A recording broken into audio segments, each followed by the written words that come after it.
Kok gue jadi deg-degan? Aduh, susah. Udah merah, udah mulai berarti.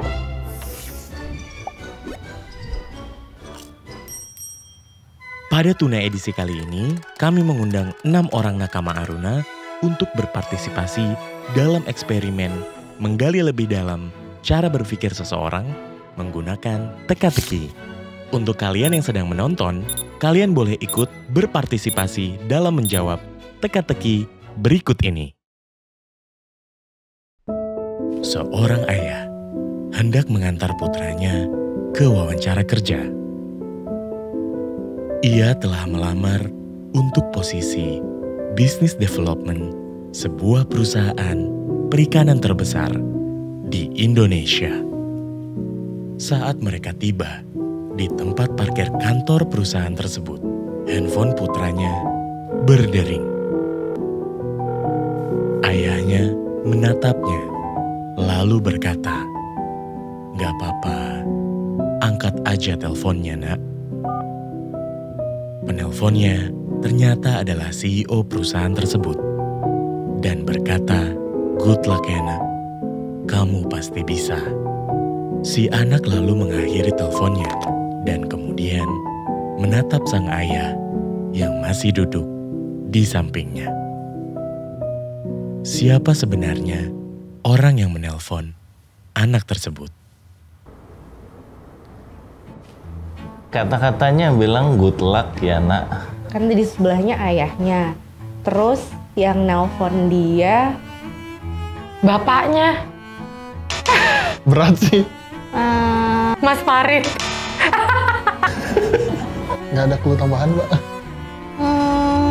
HRD. Seseorang yang tahu dia mau interview gitu. Ibunya lah. Kalau di sebelahnya ayahnya berarti yang nelpon ibunya. Ibunya.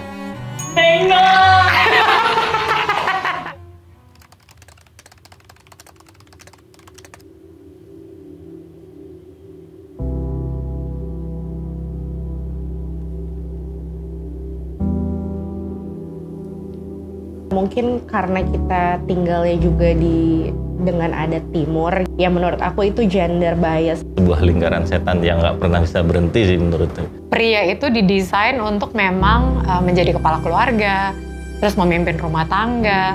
Kadang selalu menilai yang bias kan mereka, yang bias kan ini itu. Tapi begitu pertanyaan itu ditujukan ke saya, oh ternyata saya bias juga gitu kan. Itu kayak apa ya, membuat kita sadar bahwa oh ternyata mindset yang selama ini ada di kita bisa jadi salah. Leaders itu biasanya cowok. Dari data pun cuma 5% CEO atau leaders yang seorang wanita di Asia.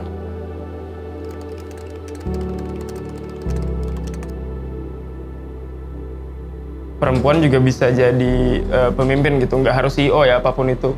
Jadi kita punya era Kartini yang kita jadikan teladan ya untuk perempuan bisa memperoleh ilmu pengetahuan dan menjadi pemimpin dalam satu perubahan besar gitu, dan itu akhirnya jadi contoh di mana sekarang perempuan bisa memperoleh pendidikan, which is itu adalah bagian dari memperlengkapi diri kita untuk menjadi seorang pemimpin. Kapabilitasnya dia mampu apa enggak gitu. Kalau ternyata kapabilitasnya lebih oke gitu kan sebagai leader, why not gitu. Aku juga bermimpi gitu ya, satu hari I become a leader juga.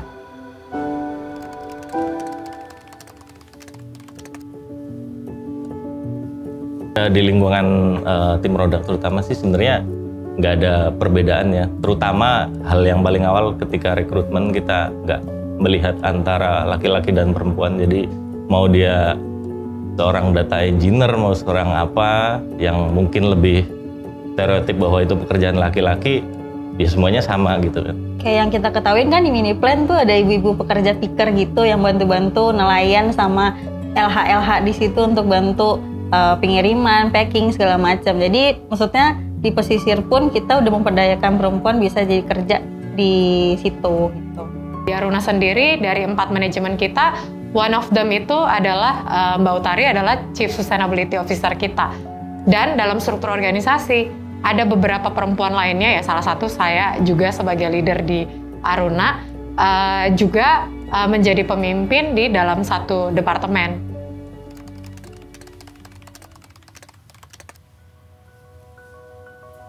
jangan berhenti ngembangin diri sih. Karena ya balik lagi kan, karena orang ngelihat kapabilitasnya. Bisa, bukan karena dia cewek atau karena dia cowok sih. Kita mulai dari perspektif nggak ada perbedaan antara laki-laki dan perempuan, semuanya sama. Tolong bantu buktiin bahwa perempuan juga bisa mimpin di entah itu di perusahaan atau di pemerintahan. Yang pasti gue pribadi percaya bahwa perempuan punya kapasitas yang sama dengan laki-laki. Jadi gak ada alasan lu nggak bisa jadi seseorang karena lu perempuan. Kita juga perempuan, kalau dibilang lemah enggak kok, kita juga kuat, kita bisa mengerjakan banyak hal. Gak cuman sekadar karena gender kita nggak bisa kerja tuh, enggak sama sekali sih. Terus semangat untuk meningkatkan value dalam diri kita dan terus berkarya. Jangan limit diri kalian karena kalian bisa melakukan apapun yang kalian mau as long as ya itu di dalam ranah yang positif. Untuk menjadi seorang pemimpin dalam dunia pekerjaan, terutama untuk perempuan, we have to equip ourselves gitu. Jadi nggak yang tiba-tiba turun dari langit gitu. Jadi prepare diri kita ketika opportunity itu datang, ya kita bisa menjalankan itu dengan baik gitu.